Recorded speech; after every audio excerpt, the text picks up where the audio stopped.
Everyone. आज हम start करते हैं next topic fundamental of mathematics का, De Morgan law. De Morgan law इसके अंदर क्या होता है, इसके अंदर ए यूनियन बी का कॉम्प्लीमेंट किसके बराबर होगा, ये होगा A complement intersection B complement, या फिर इसको क्या लिख सकते हैं हम, बार भी लिख सकते हैं, ऊपर ये बार लगा दिया हमने। अब देखो इस बार का मतलब क्या होता है, कॉम्प्लीमेंट होता है। कॉम्प्लीमेंट का मतलब क्या होता है, नोट ए या फिर नोट बी। अगर मैं इसको पढ़ूंगा तो क्या पढ़ूंगा, इसको मैं पढ़ूंगा नाइदर ए नोर बी, नोर बी। ठीक है, ये चीज समझ में। जब हम ए यूनियन बी को पढ़ते थे, जब हम लास्ट हमने क्या किया था, ए यूनियन बी को क्या पढ़ते थे हम, आइदर ए और बी। आई ये चीज समझ में। तो इसी तरह ए यूनियन बी का यदि मैं क्या लेता हूँ, कॉम्प्लीमेंट हम लेते हैं, तो वो किसके बराबर आएगा, नाइदर ए नोर बी के बराबर आएगा। ठीक है, नेक्स्ट आ गया इसी तरह ए इंटरसेक्शन बी का कॉम्प्लीमेंट, ये किसके बराबर होगा, ये भी क्या ए कॉम्प्लीमेंट, अब की बार यूनियन आएगा यहाँ पे, इसके बराबर आएगा ये। ठीक है, ये चीज समझ में। अब हम क्या काम करते हैं, इसको किसमें, वेनन डायग्राम से समझ लेते हैं। एग्जांपल ले लेते हैं वेनन डायग्राम का।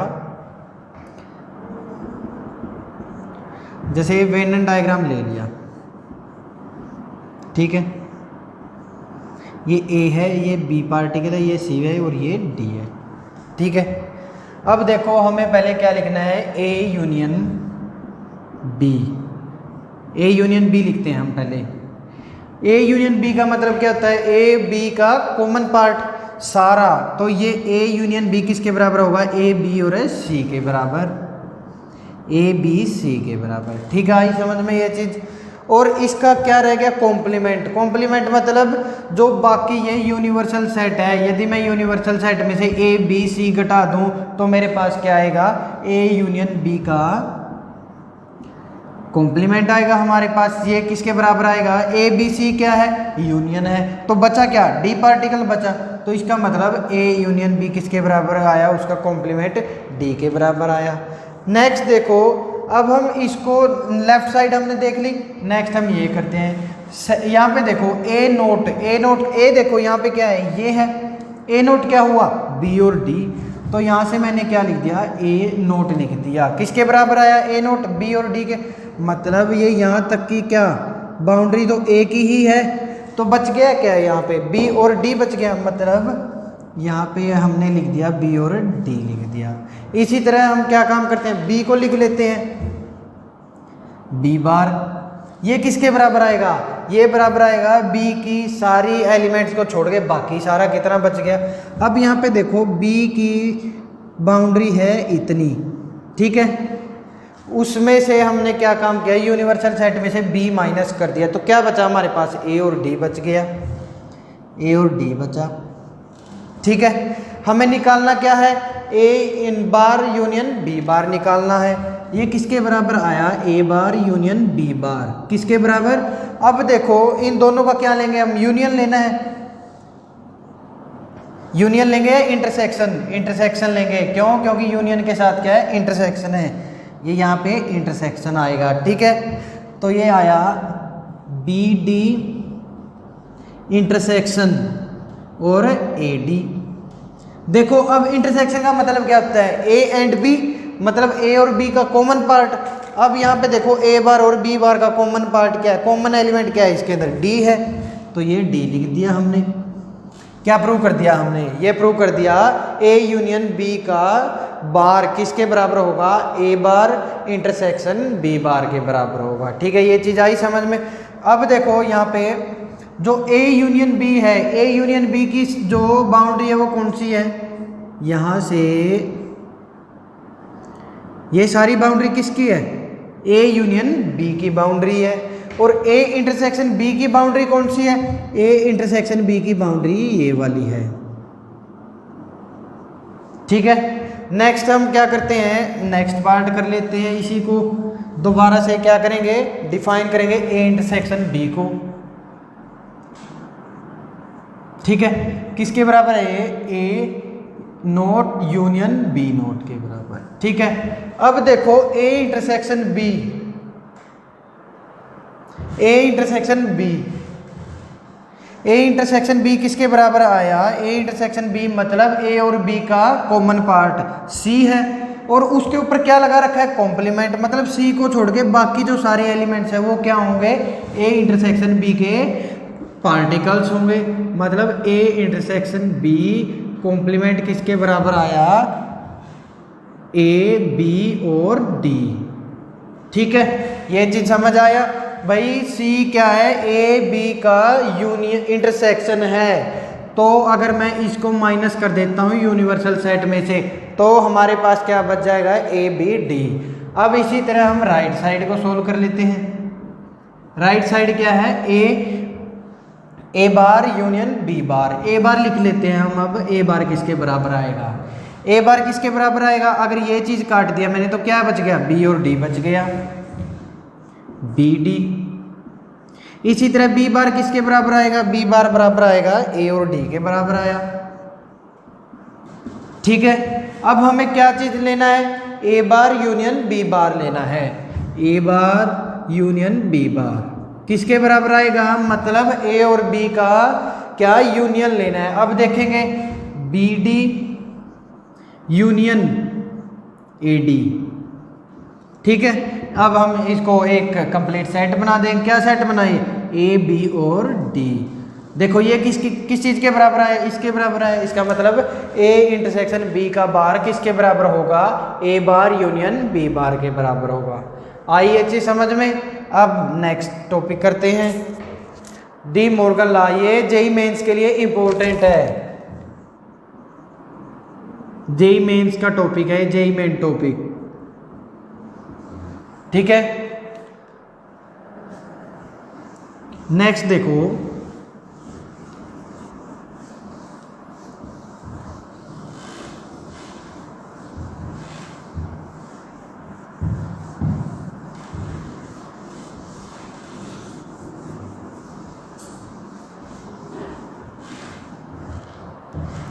नेक्स्ट कुछ फार्मूले और लिख लेते हैं हम। N of A union B किसके बराबर होता है, A union B, n of A plus n of B minus of n A intersection B के बराबर होता है। ये चीज़ लास्ट टाइम हमने प्रूव भी कर दिया था। नेक्स्ट है n of A union B union C. ये किसके बराबर आएगा, n of A plus n of B plus n of C minus n of A intersection B minus n of A intersection C minus of n B intersection C के बराबर। ठीक है, ये चीज़ समझ में। और इसको हम क्या लिख सकते हैं, n of A union B निकाल के हम दोबारा से यूनियन बी लिख सकते हैं। इसी तरह हम क्या लिख सकते हैं, n of A union B union C भी लिख सकते हैं। ये प्रॉपर्टी कौन सी प्रॉपर्टी होती है, ये एसोसिएटिव प्रॉपर्टी होती है। ठीक है, ये चीज़ समझ में। एक ये फार्मूला है और एक ये फार्मूला है। तो हाँ भाई, अब नेक्स्ट प्रॉब्लम करते हैं हम।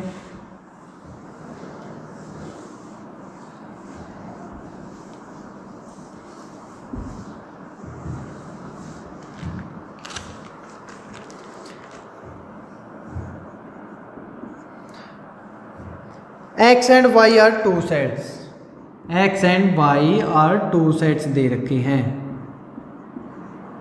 ठीक है, एक्स यूनियन बी दे दिया गया हैज 50 एलिमेंट्स। ठीक है, X has 28 elements, Y has 32 elements. X intersection Y निकालना है हमें, एक्स इंटरसेक्शन वाई। ठीक है, तो हमने लास्ट ही अभी फार्मूला किया था क्या, n of X union Y is equals to n of X plus n of Y minus n of X intersection Y के बराबर। एक्स इंटरसेक्शन वाई हमें निकालना है तो इसको हम कैलकुलेट करना है। N of X intersection Y is equal to n of X plus n of Y minus n of X union Y के बराबर आया। ठीक है, सॉरी, हाँ ठीक है ये। तो अब देखो एन ऑफ एक्स की वैल्यू क्या है, एन ऑफ एक्स की वैल्यू 28 है, प्लस एन ऑफ वाई 32 है, minus n of X union B कितना है, एक्स यूनियन वाई 50 है। तो 60 माइनस 50 इज इक्वल टू 10। आई अच्छी समझ में? क्या एक्स यूनियन वाई भी दे रखा है, एक्स के एलिमेंट दे दिए, वाई के एक्स इंटरसेक्शन वाई हमने फॉर्मूला लगा के कैलकुलेट कर दिया। नेक्स्ट एग्जांपल दे रखा है, in the survey of 400 students, total students they दिए 400 स्टूडेंट्स। ठीक है, टोटल स्टूडेंट्स दे रखे हैं, टोटल लिख लेते हैं यहाँ पे, total 400, out of which 100 were listed as taking apple juice. Apple juice कितने, एन ऑफ ए मान लिया हमने, ये दे रखे हैं 100 एप्पल जूस। ठीक है, नेक्स्ट क्या आया, 150 ऑरेंज जूस लेते हैं, 150 ऑरेंज जूस। ठीक है, और नेक्स्ट क्या कहा इन्होंने, 75 है जो एप्पल और ऑरेंज दोनों जूस लेते हैं, मतलब एप्पल एंड ऑरेंज। जब भी एंड आता है दोनों लेते हैं, इसका मतलब क्या होता है, intersection. N of A intersection B दे रखा है कितना, 75। ठीक है, हमें निकालना है क्या, n of A union B निकालना है। ठीक है, तो क्या काम करते हैं हम, n of A union B किसके बराबर आया, n of A union B is equal to n of A plus n of B minus n of A intersection C, A intersection B. ठीक है, यहाँ से पहले हम ए यूनियन बी निकाल लेते हैं। एन ऑफ ए कितना है, 100 प्लस 150 और माइनस 75, ये आ गया 250 माइनस 75 इज इक्वल्स टू 175 आया। ठीक है, यहाँ तक आया समझ। अब क्या कैलकुलेट करना है इसके अंदर, क्वेश्चन के अंदर, find number of student neither Apple nor orange, मतलब जो यूनियन है इसका कॉम्प्लीमेंट हमें कैलकुलेट करना है।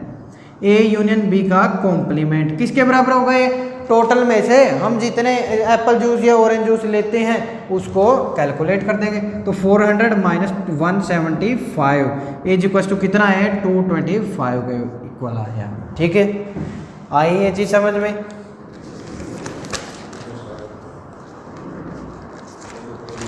नेक्स्ट एग्जांपल देखो,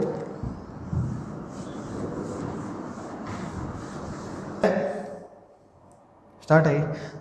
देर are 200 individuals with skin disorder. ठीक है, टोटल कितना है, 200।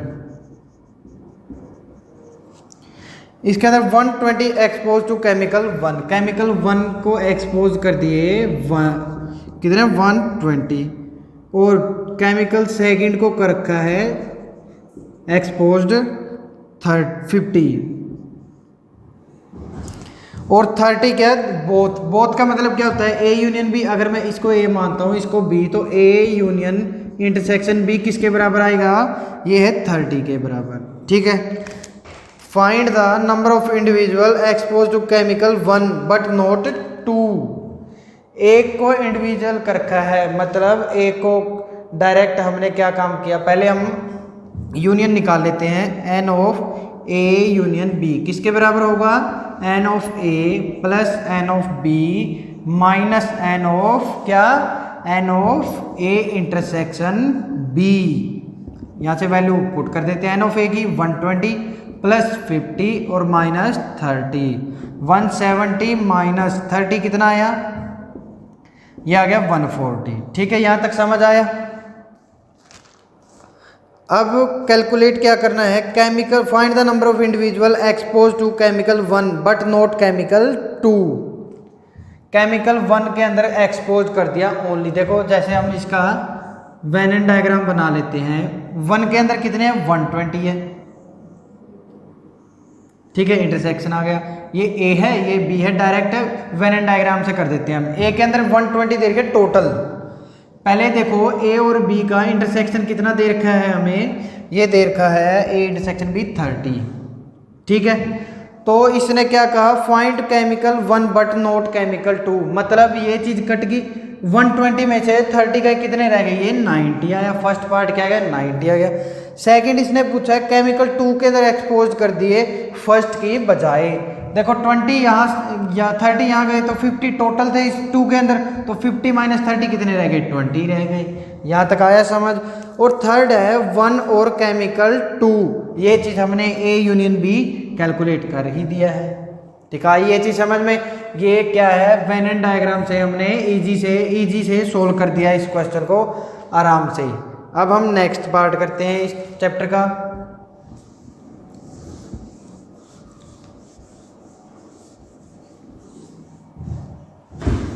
नेक्स्ट टॉपिक है कार्टेशियन प्रोडक्ट। कार्टेशियन प्रोडक्ट का मतलब क्या होता है, कार्टेशियन प्रोडक्ट का मतलब टू सेट्स की multiplication.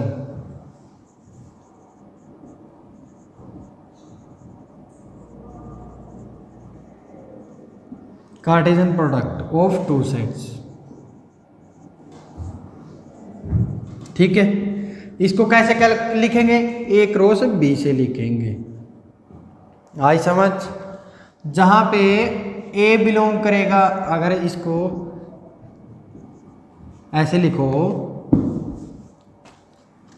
A cross B is equals to A B, A belongs to A और बी बिलोंग्स टू बी, ठीक है। आइए चीज समझ में, हम ऐसे ए क्रॉस बी को कैलकुलेट करेंगे कार्टेशियन प्रोडक्ट। कार्टेशियन प्रोडक्ट का मतलब क्या होता है, दो सेट्स की मल्टीप्लिकेशन। तो देखो जैसे ए के पास है एलिमेंट्स 1 2 3 4, ठीक है, ये मानो छोटा सेट मान लेते हैं। बी है 2, ए और बी है, ठीक है। तो ए क्रॉस बी किसके बराबर आएगा, ए क्रॉस बी बराबर आएगा 1a 1b, फिर 2 की ए के साथ 2a और 2b।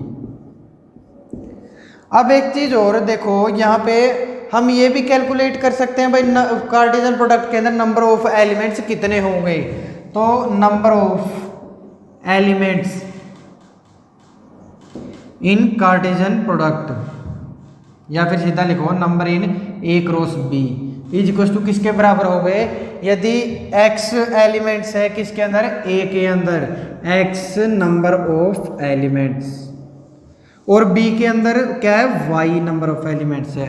तो total number of elements in Cartesian product कितने होंगे, x y के बराबर होगा। ये चीज आई समझ में। कार्टेशियन प्रोडक्ट का मतलब क्या होता है, दो सेट्स की मल्टीप्लिकेशन, फिर उससे जो सेट बनेगा a बिलोंग करेगा a से और b बिलोंग करेगा b से, ठीक है। और नंबर ऑफ एलिमेंट्स कैसे कैलकुलेट करेंगे, दोनों के अंदर, दोनों सेट के जितने जितने एलिमेंट्स हैं उनकी मल्टीप्लिकेशन से हम नंबर ऑफ एलिमेंट्स निकाल सकते हैं कार्टेशियन प्रोडक्ट के।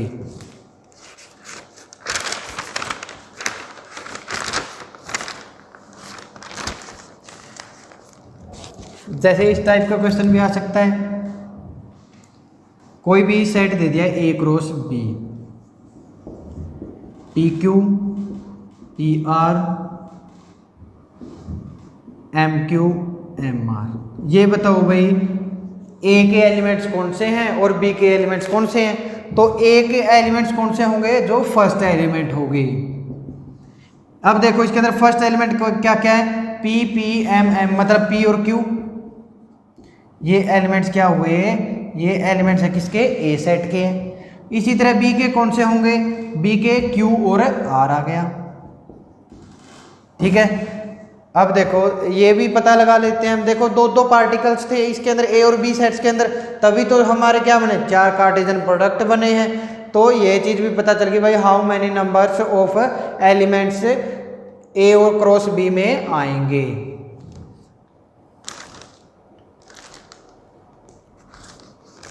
अब नेक्स्ट देखो नोट है ये,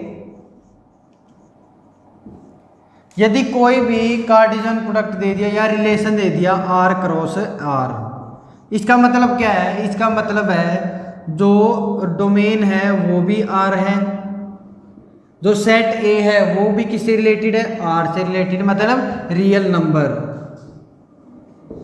और जो कोडोमेन या रेंज है, रेंज कह देते हैं हम इसको, रेंज है वो भी क्या है, रियल नंबर है, रियल नंबर। ठीक है, आर क्रॉस आर है। अब अगर कोई भी एलिमेंट रियल नंबर से रियल नंबर की तरफ क्या करता है, जाता है, तो देखो अगर 4 कोऑर्डिनेट्स हमने लिख दिए, कोई भी पॉइंट रियल टू रियल है, कहीं भी आ सकता है। ये चीज आई समझ में? तो अगर मैं ए बी को लिखूंगा, ए रिलेशन है किसके साथ, रियल नंबर के साथ, और जो बी है वो भी क्या है, एक रियल नंबर है। अब देखो अगर रियल नंबर है तो वो क्या काम करेंगे, वर्ल्ड के सारे कोऑर्डिनेट्स बना देंगे। रियल नंबर क्या काम करेंगे, वर्ल्ड के सारे कोऑर्डिनेट्स बना दिए, माइनस इनफाइनाइट से प्लस इनफाइनाइट तक, और इसी तरह वाई के भी माइनस इनफाइनाइट से प्लस इनफाइनाइट तक। तो इसने क्या काम किया, इसने एक कोऑर्डिनेट सिस्टम बना दिया। अगर रेंज क्या दे दी, ये कोई भी फंक्शन दे दिया रियल टू रियल, इसका मतलब क्या है, इसने जनरेट कर दिया 2D system, generate 2D system. क्यों? क्योंकि यदि कोई भी डोमेन रियल नंबर है और उसकी रेंज क्या है, वो भी रियल नंबर है, तो क्या काम करेंगे, बहुत सारे पॉइंट्स बनाएंगे। तो इन्होंने क्या बना दिया, एक ऑर्डर पेयर बना दिया, real number to real number. अगर real number to real number है तो उन्होंने क्या जनरेट कर दिया, कि 2D सिस्टम, 2 डायमेंशनल सिस्टम क्या जनरेट कर दिया। इसी तरह यदि क्या आ जाए, आर क्रॉस आर भी आ सकता है। इसका मतलब क्या है, real number real number real number. तो इसने क्या बना दिया, ऑर्डर्ड ट्रिपलेट। अगर ट्रिपलेट बन गया तो ये किस कोऑर्डिनेशन का, किस कोऑर्डिनेट सिस्टम को जनरेट करेंगे, ये करेंगे 3D सिस्टम को। ठीक है, ये चीज आई समझ में? तो अब क्या काम होगा, इसके अंदर एक कोऑर्डिनेट सिस्टम, अगर ये एक्स वाई, तो ये क्या हो गया, जेड एक्सिस हो गया ये। ठीक है, ये चीज आया समझ भाई। ऑर्डर ट्रिपलेट कब बनेगा, जब तीनों के तीनों नंबर्स क्या होंगे, रियल नंबर होंगे। इसी तरह 2D सिस्टम कब जनरेट हुआ, यदि कोई भी function real number to real number जाने लग रहा है, तो वो सभी नंबर्स को ऑक्यूपाई कर लेगा। एक किसी भी यूनिवर्स के अंदर सारे नंबर यदि ऑक्यूपाई करके एक ऑर्डर पेयर बना दिया, तो वो क्या करेंगे, 2D सिस्टम को जनरेट करेंगे। ठीक है ये चीज। अब नेक्स्ट देखो, नेक्स्ट टॉपिक है रिलेशन।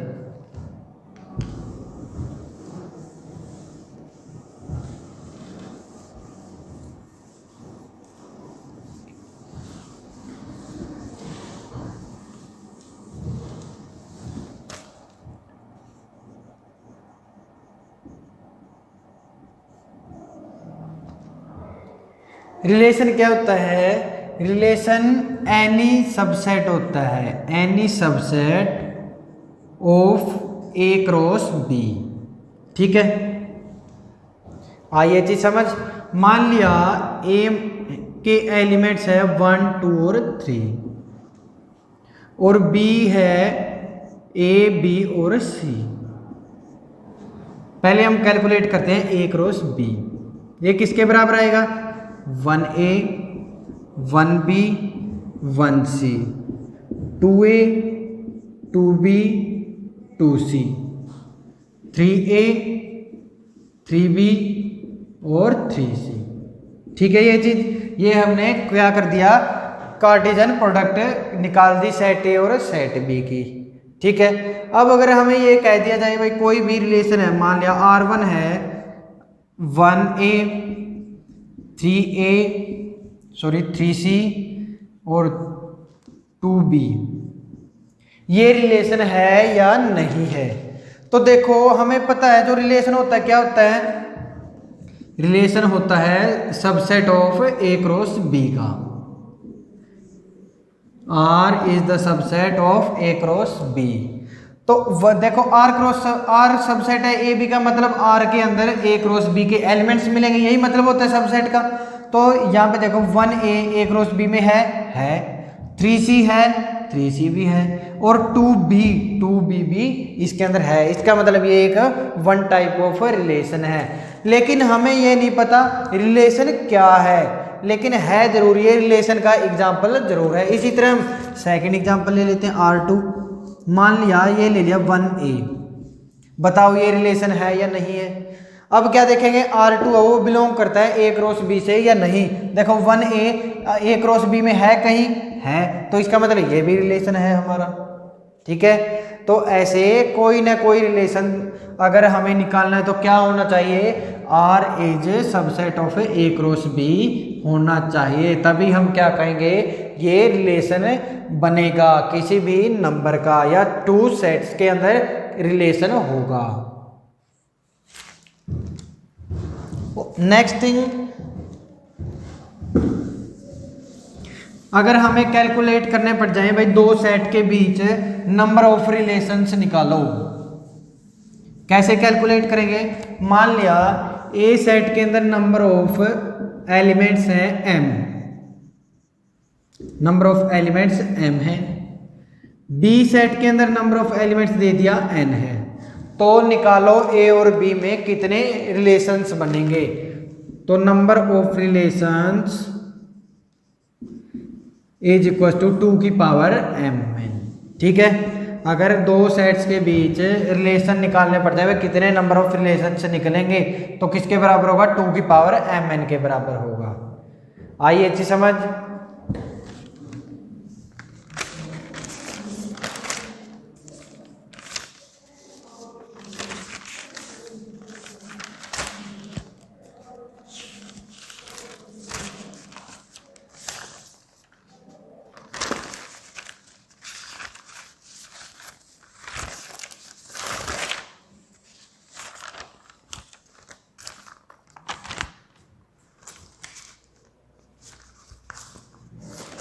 हो गया है। नेक्स्ट देखो, यदि कोई भी रिलेशन दे दिया A to B, ठीक है, इसके अंदर जो A के अंदर एलिमेंट, अब देखो इसके कुछ पॉइंट्स है, डोमेन, एक कोडोमेन और एक होता है रेंज।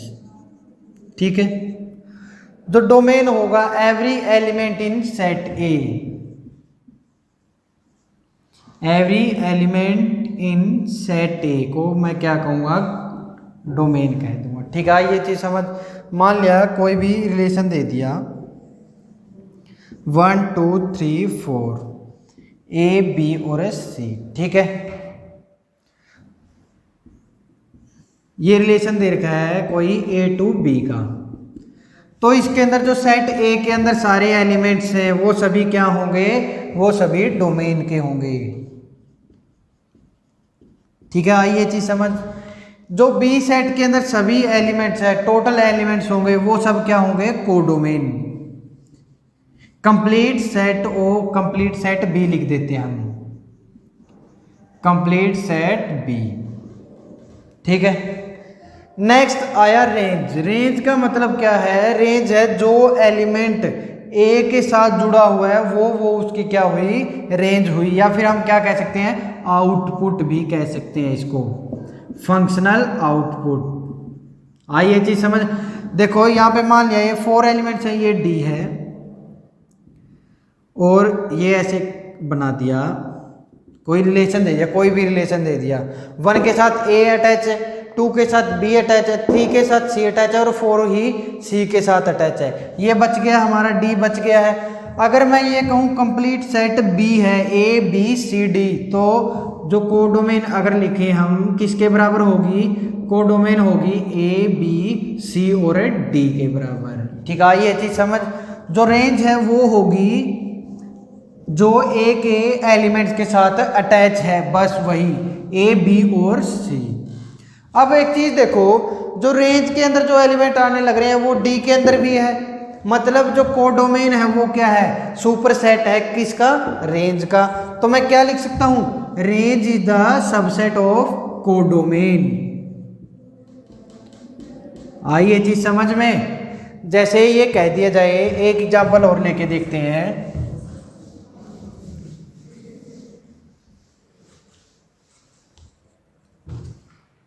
कोई एक सेट दे दिया A D और P।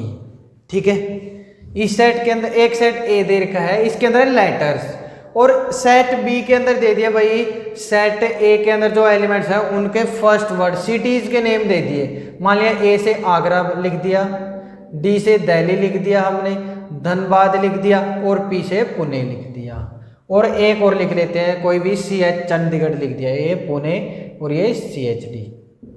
अब देखो जो रिलेशन दे रखा है ए टू बी, कोई रिलेशन दिया है ए टू बी, वो क्या कहता है, वो कहता है जो सेट ए के अंदर जो लेटर्स हैं उनसे रिलेटेड क्या है सेट बी के अंदर सिटीज है, उस कैपिटल या लेटर से स्टार्टिंग पॉइंट क्या है उस सिटी का नाम है। देखो ए से स्टार्टिंग क्या है आगरा है, डी से दिल्ली भी है और डी से धनबाद भी है, पी से पुणे भी है।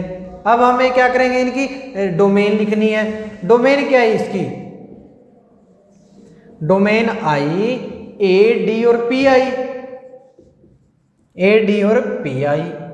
कोड रेंज लिखते हैं, रेंज किसके बराबर आएगा, जो जो रिलेटेड है ए डी और पी से वही क्या होगी हमारी रेंज होगी।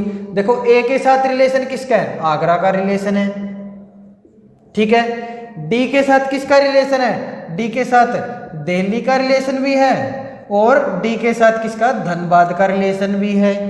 इसी तरह पी के साथ किसका रिलेशन है, पी के साथ पुणे का रिलेशन है। ये क्या है, ये रेंज के एलिमेंट्स देखो अब क्या क्या है, आगरा दिल्ली धनबाद और पुणे, मतलब रेंज आई हमारी आगरा दिल्ली धनबाद और पुणे, ठीक है। ये चीज आया समझ। लेकिन जो कोडोमेन है, कोडोमेन के अंदर आएगा साथ में CHD भी आएगा, चंडीगढ़ भी इंक्लूडिंग होगा, प्लस ये जो रेंज है रेंज के एलिमेंट है वो भी साथ में। अब आया समझ भाई। कोडोमेन तो सेट ए के एवरी एलिमेंट्स, सेट बी के एवरी एलिमेंट्स किसके अंदर आएंगे, कोडोमेन के अंदर आएंगे।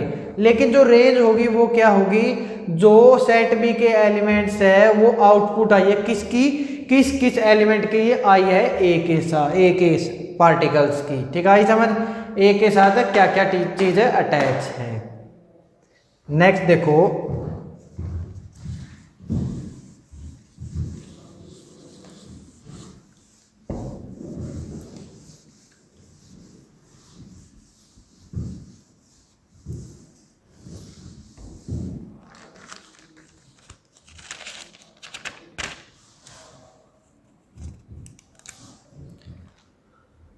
एक क्वेश्चन है, कोई भी सेट दे दिया या रिलेशन दे दिया ए टू बी, ठीक है।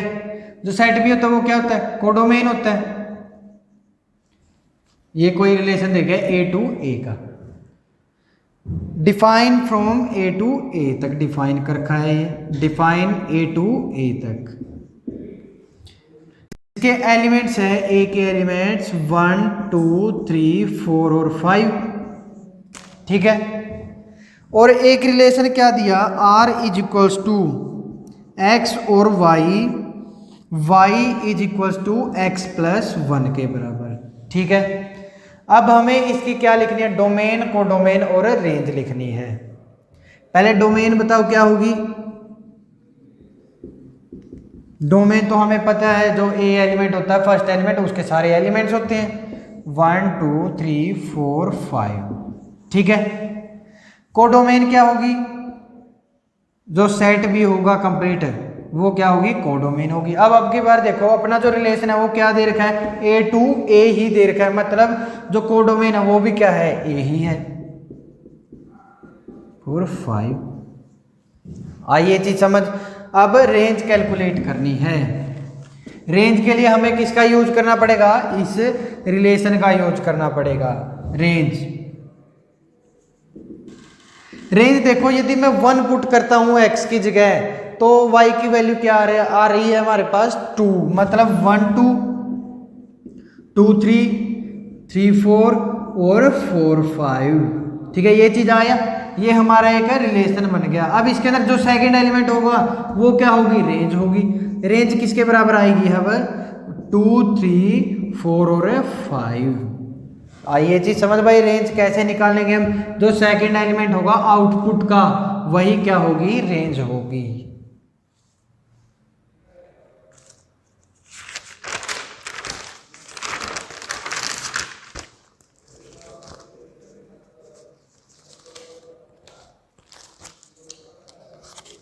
नेक्स्ट टॉपिक है function.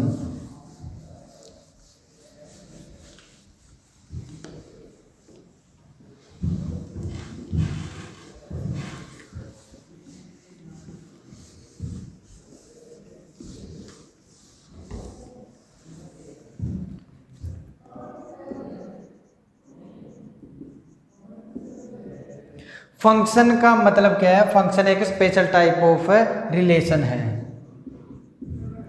Special type of relation. Type of relation भी कह सकते हैं या कार्टेशियन प्रोडक्ट भी कह सकते हैं, प्रोडक्ट। ठीक है, अगर special type of function relation है या कार्टेशियन प्रोडक्ट है तो इसका मतलब क्या? फंक्शन सबसेट होगा किसका? ए क्रॉस बी का। ठीक है, ये चीज़ आई समझ। और फंक्शन को हम लिखें कैसे गए? और जो सेकंड एलिमेंट, सेकंड पॉइंट है इसका, फर्स्ट पॉइंट हमने लिख दिया एफ ए क्रॉस बी को, इसको लिखें कैसे गए? देखो फर्स्ट मेथड क्या है इसको लिखने का? ये भी लिखते हैं, कोई फंक्शन डिफाइन करके हमें ए टू बी, और इसको ऐसे भी लिख सकते हैं, ये फंक्शन है और बी। ठीक है, ये चीज़ समझ। किसी भी फंक्शन को लिखने के दो तरीके हैं। नेक्स्ट पॉइंट क्या है? Every element of set A have an image in set B के अंदर। ठीक है, आई समझ ये चीज। भाई कोई भी सेट नॉन एम्प्टी सेट लिख देते हैं, every element of non empty set, non empty set A have an image in non empty set B. ठीक है, ये चीज आई समझ। देखो ये ए सेट है, ये B set, 1 2 3 4 A B C D. देखो डेफिनेशन क्या है इसकी? डेफिनेशन है भाई A set non empty set है, बी भी नॉन एम्प्टी सेट है। जो ए के एलिमेंट्स हैं उन सबकी बी के अंदर क्या होगी? इमेज होगी, एक यूनिक इमेज। ठीक है, अब देखो ए के अंदर 1 2 3 4 एलिमेंट्स है, इनकी बी के अंदर इमेज है या नहीं है? है, इमेज है। तो क्या लिखूंगा मैं इसको? ये चीज लिख सकते हैं हम। अगर कोई फंक्शन लिखना है किसके बराबर होगा? 1a 2b 3d और 4c। ठीक है, ये लिख दिया। अब ये बताओ ये फंक्शन है या नहीं है? 1 2 3 a b c, ये रिलेशन है या नहीं है? ये रिलेशन नहीं होगा। क्यों नहीं होगा? क्योंकि ए सेट के अंदर एक एलिमेंट क्या है? फ्री है, इसकी कोई इमेज ही नहीं आई। लेकिन हमने फंक्शन की डेफिनेशन में पढ़ा क्या है? सेट ए के सभी एलिमेंट्स की अपनी एक यूनिक इमेज होगी सेट बी के अंदर। इसका मतलब ये क्या हुआ? Not a function. ठीक है, ये चीज आई समझ भाई। ए क्रॉस बी का क्या होगा? सबसेट होगा फंक्शन। और सेट ए के हर एक एलिमेंट्स की एक अपनी इमेज होगी सेट बी के अंदर, वो जैसे ये चीज हमने लिख दी है। नेक्स्ट क्या आया इसके अंदर?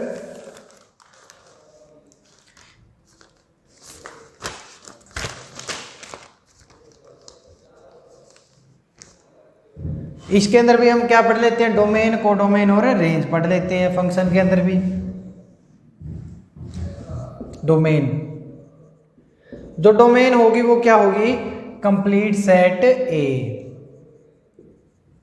Set A. कोडोमेन क्या होगी? Complete set B. और जो रेंज होगी वो क्या होगी? रेंज होगी फंक्शनल आउटपुट या फिर कलेक्शन ऑफ फंक्शनल आउटपुट। मतलब जो हमने इनपुट की डाली है क्वेश्चन के अंदर, उनके अकॉर्डिंग हमें आउटपुट क्या गेट की है। ठीक है, आइए चीज समझ। रेंज का मतलब आउटपुट होता है। नेक्स्ट है real valued function.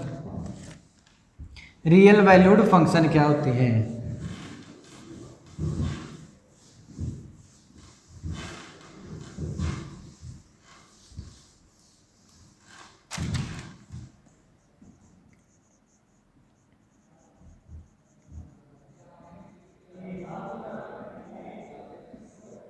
Real valued function. यदि कोई भी फंक्शन R दे रखा है, रियल से रियल, ये क्या है डोमेन, ये क्या है रेंज या कोडोमेन, ठीक है। यदि किसी कोई भी function real number to real number दे दिया, उस फंक्शन को मैं क्या कहूँगा, रियल वैल्यूड फंक्शन कहूँगा, ठीक है। कोई भी फंक्शन यदि रियल टू रियल जाने लग रहा है, उनको मैं रियल वैल्यूड फंक्शन कहता हूँ।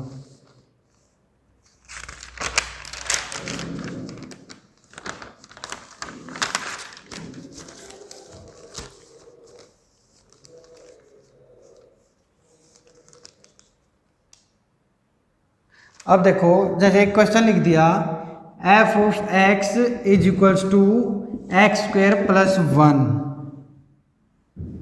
और कोई फंक्शन है real number to real number, इसकी डोमेन एंड रेंज निकालो, ठीक है। डोमेन तो हमें पता है, ये फंक्शन डोमेन कब होगा, ये फंक्शन फाइनाइट कब होगा, जब डोमेन किससे रिलेट करेगी, रियल नंबर से रिलेट करेगी, तो डोमेन आ गई इसकी रियल नंबर। रेंज के लिए क्या काम करेंगे हम, f ऑफ x को क्या लिख लेंगे, y लिख लेंगे, y is equal to X square plus 1। और अब देखो x की वैल्यू में कुछ भी पुट करूं, ये क्या मिलेगा मेरे को, माइनस है तो प्लस वैल्यू मिलेगी, और प्लस है तो भी प्लस मिलेगी, ठीक है। ये चीज आया समझ। और अगर 0 है तब इस फंक्शन की वैल्यू क्या आ रही है, हमारी 1 आ रही है। इसका मतलब जो मिनिमम वैल्यू होगी इसकी क्या होगी, 1 होगी। तो रेंज किसके बराबर होगी इसकी, रेंज आई 1 से लेके इनफाइनाइट तक। जो मिनिमम वैल्यू है इस फंक्शन की 1 ही होगी, कब, x यदि 0 है तभी। लेकिन यदि x की वैल्यू मैं या माइनस में ले लूँ या प्लस में ले लूँ, x का क्या है, स्केयर है, तो प्लस वैल्यू करेगा, तो प्लस वैल्यू करेगा तो 1 के अंदर कुछ न समथिंग क्या होगा, ऐड ही होगा। इसलिए 1 से लेकर इन्फिनिटी तक इसकी क्या हो गई, रेंज हो गई। नेक्स्ट आया आइडेंटिटी फंक्शन।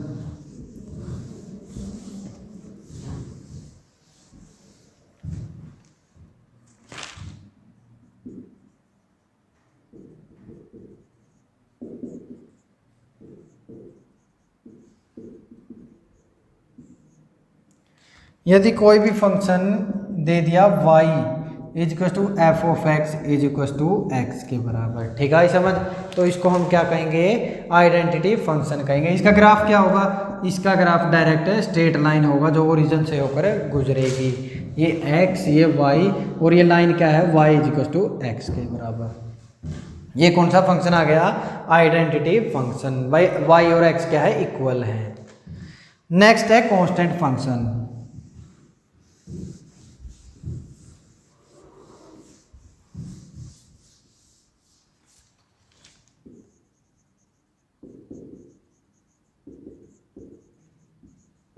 कांस्टेंट फंक्शन का मतलब क्या है, हम कोई भी डोमेन दे दें फंक्शन को, हमारे पास एक ही कांस्टेंट वैल्यू है। यदि कोई भी फंक्शन दे दिया